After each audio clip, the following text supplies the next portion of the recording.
Bonjour à toutes et à tous. Eh bien, je dois vous parler du secret professionnel partagé, mais j'ai quand même envie, avant de commencer, de vous dire combien je suis impressionné par ce qui a été dit jusqu'ici.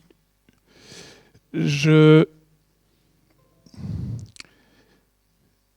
suis personnellement convaincu qu'il n'y a pas des normaux et des anormaux. Et je suis persuadé aussi que nous ne voyons pas tous la réalité de la même manière. Et j'ai découvert en écoutant ceux qui m'ont précédé qu'en fait c'est une chance. C'est une chance pour un auditoire d'avoir des étudiants qui peut-être ne voient pas la réalité de la même manière. En tant que professeur, j'ai un peu l'impression que l'université, progressivement, est devenue un système en équilibre et qui n'aime pas beaucoup le déséquilibre. C'est un système dans lequel on apprend d'une certaine manière, on est évalué d'une certaine manière, et quelque part, quand quelqu'un voit les choses d'une autre manière, il met le système en déséquilibre. Et je ne pense pas qu'il faille adapter ceux qui voient d'une autre manière pour que le système retrouve son équilibre premier. Je crois que la chance, c'est de pouvoir changer nos équilibres. Alors comment y arriver ? Et là, j'arrive peut-être un peu au secret professionnel partagé. Comment y arriver en respectant à la fois les parcours de chacun ? Parce que ce n'est pas facile, je crois, de voir les choses de manière différente dans un groupe qui les voit de la même manière. Parce qu'effectivement, ça demande énormément de courage.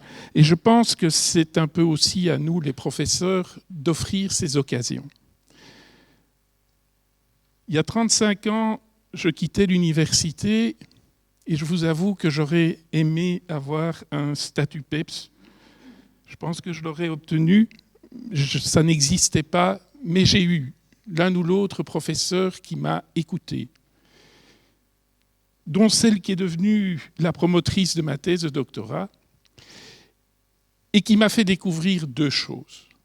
C'est que, les études, ça va beaucoup mieux quand on supprime le stress, et deux, les études, ça va beaucoup mieux quand on supprime la concurrence. Le problème n'est pas de faire des points, le problème n'est pas de faire des performances pour avoir des grades, le problème c'est d'aimer. C'est d'aimer ce qu'on fait et c'est de travailler ensemble. Alors, c'est la réalité d'aujourd'hui, ensemble ou rien du tout. Je me rappelle de sa phrase il y a 35 ans, c'est ensemble qu'on a fait tomber le mur de Berlin.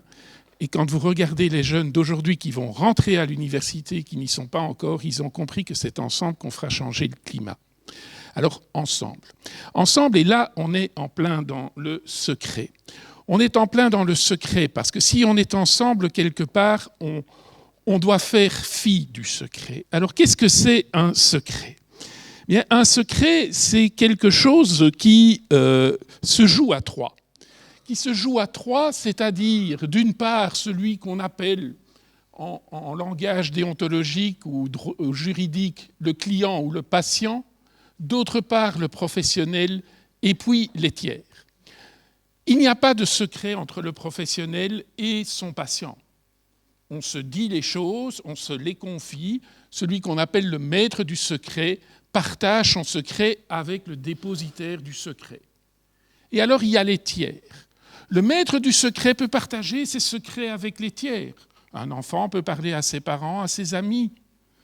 Mais le professionnel, lui, il va pouvoir entendre des choses que les tiers lui rapportent sur le maître du secret, mais il ne pourra rien dire de cet échange-ci. Ça, c'est le secret. Et le secret, il existe partout. Vous pouvez avoir un ami qui vous confie un secret, et l'amitié est quelque part gage de secret. Un ami qui vous trahit en livrant le secret alors que vous lui faisiez confiance, c'est une tristesse. Mais vous avez ce qu'on appelle le secret professionnel. Qu'est-ce que c'est le secret professionnel ? Eh bien, le secret professionnel, c'est un secret qui est imposé par la loi. Et si on trahit le secret, on commet une infraction et on est puni d'une peine. À cet égard-là, il faut bien distinguer deux notions juridiques très, très différentes et qui vont nous occuper pour la suite du propos. C'est pour ça que je m'y intéresse un petit peu. D'une part, vous avez ce qu'on appelle le secret professionnel. C'est donc, comme je vous l'ai dit, une obligation imposée par le Code pénal. Vous devez vous taire de ce que vous apprenez dans le cadre de votre profession. Et si vous ne vous taisez pas, eh bien, vous risquez de faire l'objet d'une procédure qui va peut-être vous amener devant le tribunal correctionnel, où vous serez sanctionné d'une peine, et en plus, vous serez condamné à réparer les dommages que cela a occasionné à la victime. Par ailleurs, celui qui est tenu au secret professionnel bénéficie aussi d'un droit au secret professionnel, c'est-à-dire qu'il a le droit de garder le silence là où on est normalement obligé de parler. C'est notamment lorsque vous êtes invité en justice à témoigner. Eh bien, dans certains cas, vous pouvez invoquer votre droit en disant « la loi m'oblige de me taire ». Nous verrons qu'il y a des exceptions, mais en gros, c'est ça le principe. Et à côté de ça, vous avez le devoir de réserve. Et le devoir de réserve, c'est pour tout le monde. C'est pour tout le monde, aussi bien pour les professionnels tenus au secret professionnel dans les parties de leur vie où ils ne sont pas confrontés à ce secret professionnel qu'à nous tous. C'est quoi le devoir de réserve ? Le devoir de réserve, c'est simplement de dire qu'on ne parle pas sur les autres si ce n'est pas utile, qu'on ne partage pas en public des choses qui nous ont été données de manière confidentielle. Et la sanction du devoir de réserve, ce n'est pas être une infraction, c'est simplement que si, en agissant de la sorte, vous causez un dommage à celui qui vous a fait la confidence, à celui qui vous a partagé le secret, eh bien, vous lui devrez un dédommagement. Autre distinction, c'est que si vous n'êtes tenu qu'au devoir de réserve et que les instances, qu'elles soient judiciaires ou policières, vous interrogent, vous devrez répondre. Vous devrez répondre, vous ne pourrez pas dire « non, je ne vous réponds pas parce que la loi me dit que je peux garder le secret ». Pourquoi alors avoir instauré un secret professionnel ? Eh bien, essentiellement pour 3 raisons. La première, c'est ce qu'on appelle l'ordre public. Le secret professionnel se justifie par l'ordre public parce qu'il est important que chacun d'entre nous puisse avoir des lieux où il peut se livrer, dire ses faiblesses, dire ses difficultés, dire ses sentiments qui, tout à l'heure on parlait de phobie, mais c'est important par exemple qu'un pédophile puisse aller voir un psychiatre et lui dire « ça ne va pas ». Et j'ai vraiment de sérieux problèmes. Si les personnes qui se sentent en problème ne peuvent pas parler ou ont peur que si elles parlent, elles soient tout de suite dénoncées ou montrées du doigt, eh bien, la société ira beaucoup plus mal, disait la Cour d'appel de Bruxelles déjà en 1958. La deuxième valeur, c'est l'intérêt de la profession. Il y a des professions qui ne pourraient pas, je dirais, optimaliser leur action si elles ne pouvaient pas garantir à leurs patients ou à leurs clients « tout ce que tu me diras est secret et si je parle, c'est moi qui serai puni. Donc tu peux me faire confiance ». C'est un soutien de la loi, c'est un outil de travail, le secret professionnel, et c'est la loi qui le veut. Et la troisième valeur, qui se retrouve d'ailleurs en tension avec les 2 autres, c'est la vie privée. C'est le respect de la vie privée de chacun, qui est un droit fondamental, d'ailleurs reconnu par la plupart des conventions internationales sur les droits de l'homme. Alors, je vous l'ai dit, il y a des exceptions au secret professionnel. Le secret professionnel, c'est « je suis obligé de me taire ». Dans certains cas, je peux parler. Et puis nous avons une espèce de petit filet autour du secret professionnel qui se situe à l'intersection avec les exceptions, c'est ce qu'on peut appeler les contours du secret professionnel. C'est des cas où je dois me taire, mais je peux parler quand même à certains. Et c'est là que va se trouver le secret professionnel partagé. Avant d'arriver au secret professionnel partagé, quelques rappels sur le secret professionnel lui-même, sur ce fameux article 458 du Code pénal. On ne va pas relire tout le texte, mais simplement vous rappeler ceci, c'est que ce qui est sanctionné, c'est de violer pour un professionnel les secrets qu'il doit taire. Il y a donc une obligation de se taire. Le droit au secret professionnel n'est qu'une exception à l'obligation de se taire. Quand est-ce qu'il y a infraction? C'est ce qu'on appelle en droit les éléments constitutifs. Vous avez deux types d'éléments constitutifs. Le premier, c'est les éléments matériels, c'est-à-dire la définition du comportement interdit. Et le second, c'est l'élément moral, c'est-à-dire l'état d'esprit avec lequel vous devez commettre le comportement interdit. Si ces éléments ne sont pas remplis, eh bien, il n'y a pas d'infraction. Premier élément matériel, c'est la révélation. Vous devez révéler quelque chose de secret.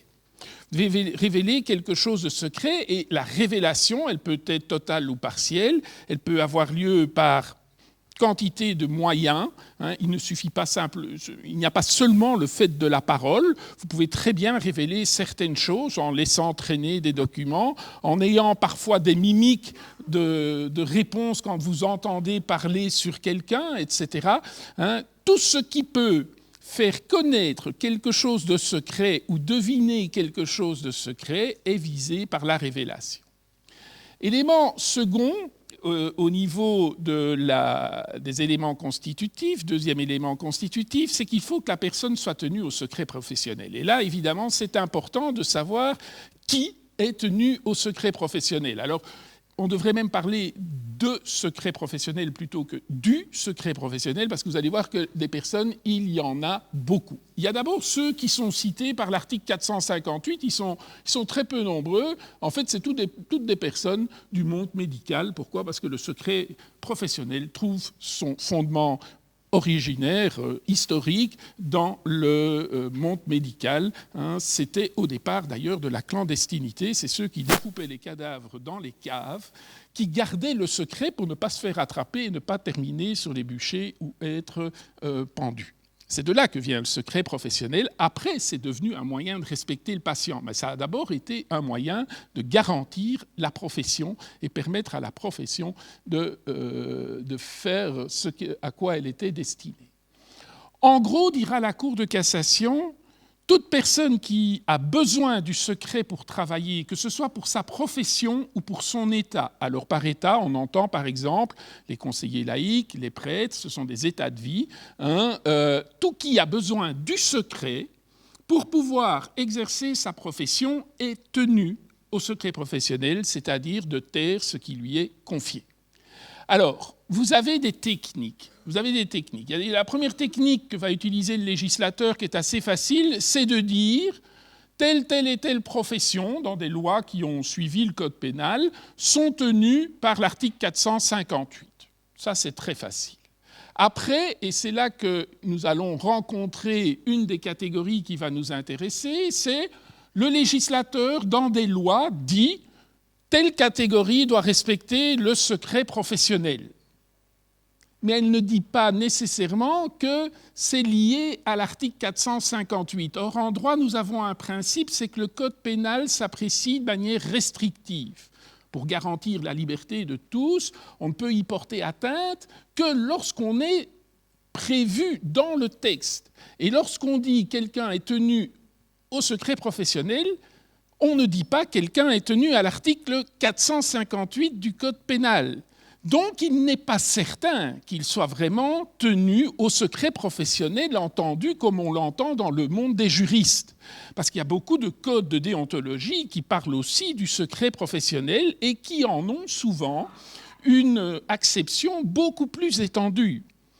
Ce qui veut dire qu'on va avoir un travail d'interprétation, et notamment par rapport aux enseignants.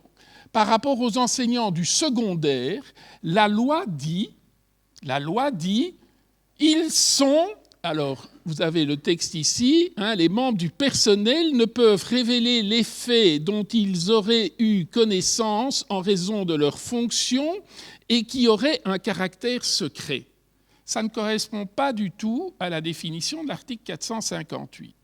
Alors, ça vaut pour les enseignants du secondaire.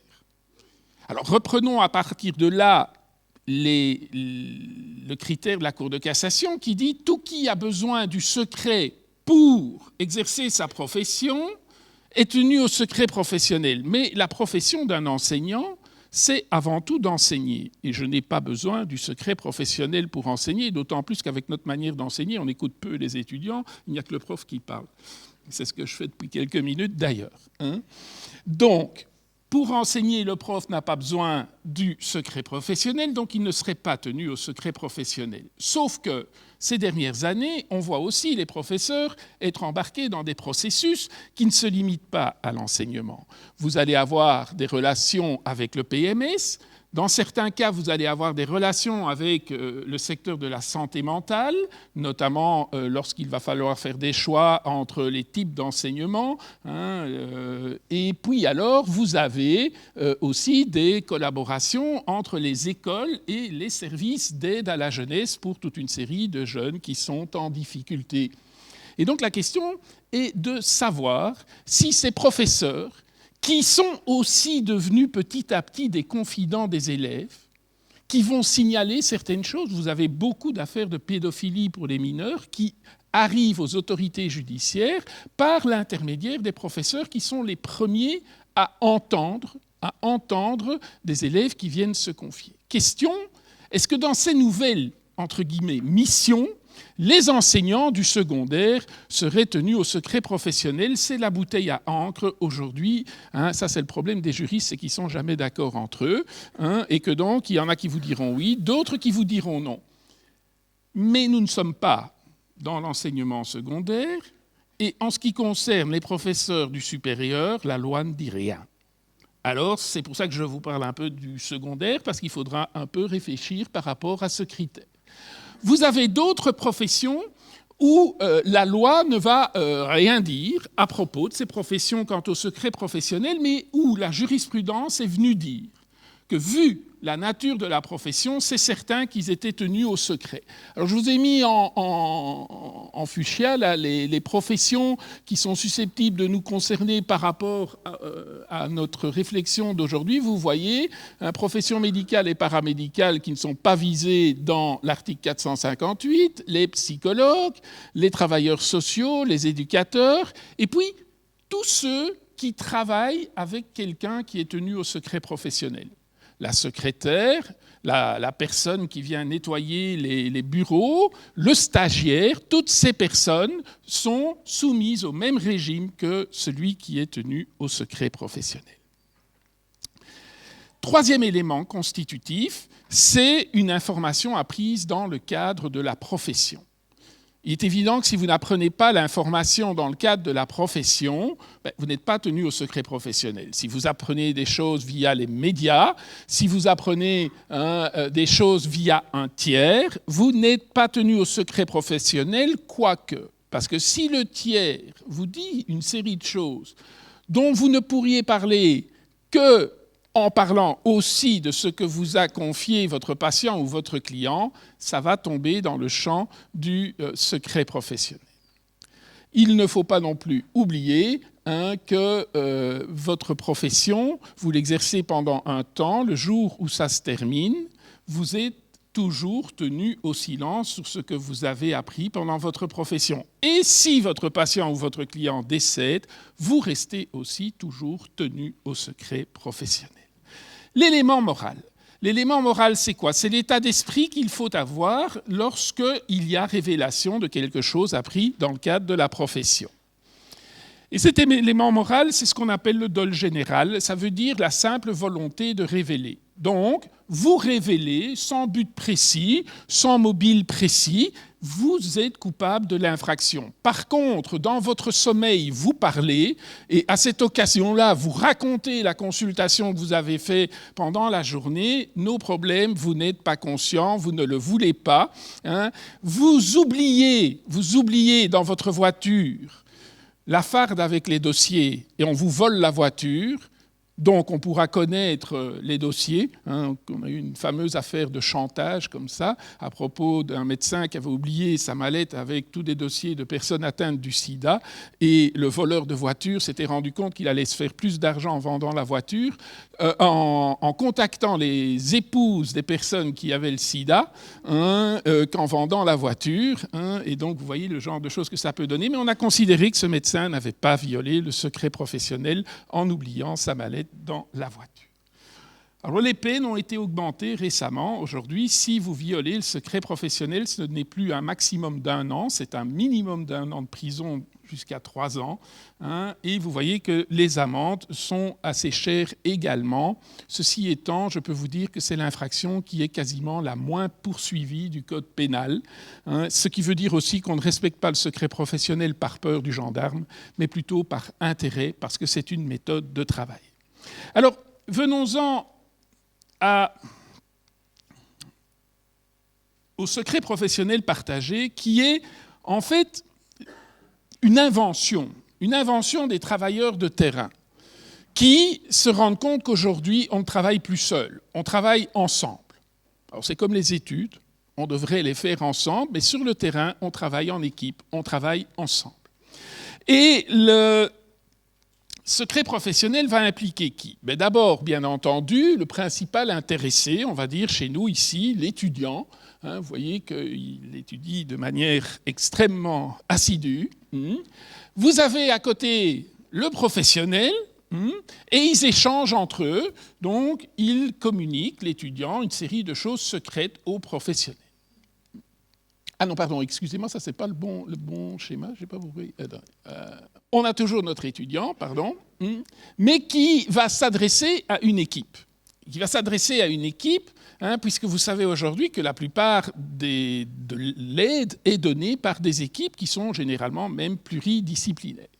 Alors, les membres de l'équipe, ils ont chacun leurs caractéristiques et ils vont devoir se communiquer une série d'informations. C'est ça, le secret professionnel partagé. C'est se communiquer des informations en équipe au bénéfice, ici, de l'étudiant. Ça veut dire aussi qu'il y a des personnes qui ne font pas le même travail que l'équipe et qui ont aussi des relations avec des confidences qui s'échangent. Mais cette personne ne faisant pas le même travail que l'équipe, eh bien, elle ne va pas pouvoir communiquer avec l'équipe. Et vous avez alors toujours les tiers, tous ceux qui ne font pas partie du champ des professionnels et qui ne pourront communiquer avec aucun des professionnels, c'est-à-dire que surtout les professionnels ne pourront pas leur fournir des informations. En gros, qu'est-ce qu'il faut retenir ? C'est que le secret professionnel partagé est une infraction, puisqu'elle n'est pas prévue par la loi. C'est une infraction. Donc, on ne peut faire du secret professionnel que de manière tolérée. Et cette tolérance a pour effet que le secret professionnel doit donc amener à des échanges entre les personnes dont on tolère qu'elles discutent d'un seul et même cas entre elles, à des échanges très limités. Quelles sont les 5 conditions du secret professionnel partagé ? Le premier, c'est que vous devez informer le bénéficiaire, c'est-à-dire, on va prendre ici l'étudiant, puisque c'est lui qui fait l'objet des discussions, il faut l'informer de 2 choses. D'une part, de ce qu'on va partager et à qui on va le partager. L'exemple, c'est toujours la personne qui est à l'hôpital et qui ne souhaite pas que telle infirmière qui est sa voisine soit informée de ce qui se trouve dans son dossier. C'est vrai qu'elle fait partie de l'équipe, mais la personne doit être informée que cette infirmière pourrait avoir connaissance d'une série de choses dans son dossier. Et deuxième condition, comme il faut qu'elle marque son accord, sur ce partage. Si elle dit non, eh bien, simplement, il faudra que cette infirmière ne s'occupe pas de ce dossier. Deuxième condition, donc, l'accord de l'étudiant sur le partage quant à la personne qui connaîtra et de ce qui sera partagé, mais aussi sur ce qui sera partagé. Troisième question, et c'est là qu'évidemment se pose le problème des relations entre les services d'accompagnement composés de professions qui sont tenues au secret professionnel, qui exercent en équipe une mission qui est couverte par le secret professionnel, c'est qu'elles ne peuvent partager les informations qu'avec d'autres personnes tenues au secret professionnel. Et se pose là, évidemment, bien entendu, la question des enseignants d'une part, des autorités hiérarchiques de l'université d'autre part, et troisièmement, d'ailleurs, des étudiants accompagnateurs. Vous ne pouvez partager avec ces personnes tenues au secret professionnel que si elles remplissent une seconde condition, c'est-à-dire qu'elles poursuivent la même mission que vous. À cet égard-là, c'est pour ça que, par exemple, une équipe qui encadre un enfant sur le plan thérapeutique est tenue au secret professionnel. En tant qu'avocat qui défend cet enfant, je suis tenu au secret professionnel. Nous œuvrons tous pour améliorer la situation de l'enfant, mais cette équipe ne fait pas la même chose que moi, et donc, autant l'équipe pourra discuter entre elles du cas de l'enfant, autant les membres de cette équipe ne pourront pas transmettre des informations chez moi, et moi je ne pourrai pas leur transmettre des informations de mon dossier. Ça, c'est la règle. Nous allons voir que dans certains cas, on peut le faire, mais pas n'importe comment. Pas n'importe comment. La règle au départ, c'est il n'y a pas de communication parce que nous n'avons pas la même mission. J'ai une mission de défense, ils ont une mission thérapeutique. Dernier élément, c'est que même si on a la même mission, même si on est tous tenus au secret professionnel, on ne peut communiquer que ce qui est strictement utile. Il suffit d'aller voir les cafétérias des hôpitaux, des prisons, de quantité de services où on raconte quantité de choses sur les patients et les clients qui n'ont pas à être racontées. Mais il faut se souvenir que cette communication limitée est un outil de travail. C'est ce qui permet souvent à l'étudiant ou au patient ou au client de revenir au centre de l'intervention. Alors, comment sait-on qu'on a une même mission ? C'est très difficile à apprécier. C'est vraiment au cas par cas. Vous verrez sur la slide qu'il y a une série d'indicateurs, mais il n'y a pas une règle générale. Alors, si on applique ça aujourd'hui aux relations entre les étudiants, les services d'accompagnement et les enseignants, qu'est-ce que ça donne ? Nous avons en fait 4 acteurs. La première, c'est le service d'accompagnement, qui a 2 types de fonctions. D'une part, il recueille des informations sur la vie privée des étudiants, notamment liées à leur santé, et ici précisément on parle de la santé mentale, et d'autre part, ce service va avoir une fonction d'interface avec d'autres personnes, donc ils vont communiquer des informations. Deuxième acteur, vous avez l'enseignant. L'enseignant, lui, il transmet des connaissances. Vous avez un troisième acteur qui est la mission des autorités académiques. Et on le voit quand on analyse l'article 9 qui reprend les missions du service d'accompagnement. Le service d'accompagnement doit transmettre la demande aux autorités hiérarchiques, ce qui veut dire qu'on va transmettre quand même une série d'informations à l'appui de la demande. Et les autorités académiques, comme les enseignants, a priori, ne sont pas tenus au secret professionnel, donc on ne va pas réellement pouvoir parler de secret professionnel partagé. En tout cas, même si vous le soutenez, vous devez savoir qu'aujourd'hui, en droit, et donc devant éventuellement un jour un tribunal, il n'est pas garanti qu'on vous donnera raison. Je ne peux pas vous apporter la certitude que des personnes qui échangeraient à propos d'un étudiant PEPS avec des enseignants ou avec les autorités hiérarchiques seraient considérées comme dans un cas de secret professionnel partagé toléré par le droit. Dernier acteur, c'est l'étudiant accompagnateur. Alors lui, c'est un peu plus simple parce que c'est un auxiliaire du service d'accompagnement. Et lui, par ailleurs, il n'est pas un professionnel. Ce qui veut dire qu'il va vraiment suivre le régime du service d'accompagnement, c'est-à-dire un service qui est tenu au secret professionnel. Alors, là où ça devient un peu plus compliqué, c'est que la loi impose quand même la communication d'informations dans un cadre un peu particulier. Que dit la loi? Elle dit que les informations qui sont transmises par le service d'accompagnement aux étudiants, aux autres professionnels, se fait en toute confidentialité, dans le strict respect de la déontologie en matière de secret professionnel. Alors ça ne veut rien dire. Ça ne veut rien dire parce que ça n'existe pas. La déontologie du secret professionnel est un non-sens. Le secret professionnel, je vous ai dit ce que c'est un concept juridique, une obligation de se taire. La déontologie, c'est un ordre normatif. C'est en fait un ordre normatif qui peut traiter du secret professionnel comme d'autres choses, mais qui se trouve à l'intersection entre le droit et la morale. Et c'est un ordre normatif qui ne s'impose qu'aux professionnels. En d'autres termes, le secret professionnel peut à la fois être traité par le droit, par la déontologie et par la morale et l'éthique, mais il n'y a pas de déontologie du droit. Ça n'existe pas. Alors, la question est donc bien de savoir que veut dire cet article 13. Soit cet article 13 laisse entendre qu'il y a quand même un secret professionnel qui s'imposerait aux enseignants et aux autorités hiérarchiques, c'est une manière d'interpréter les choses. L'autre, c'est de dire qu'on s'en tient au stade de la déontologie, ce qui ne donne aucune garantie juridique. Il n'y a pas d'autre réponse que de continuer à essayer de discerner. Alors, la seule chose que l'on peut faire pour contourner, c'est ce qu'on applique, par exemple, dans les relations entre enseignants et PMS ou entre, par exemple, intervenants du CPAS et un futur bailleur d'un logement social. C'est quoi?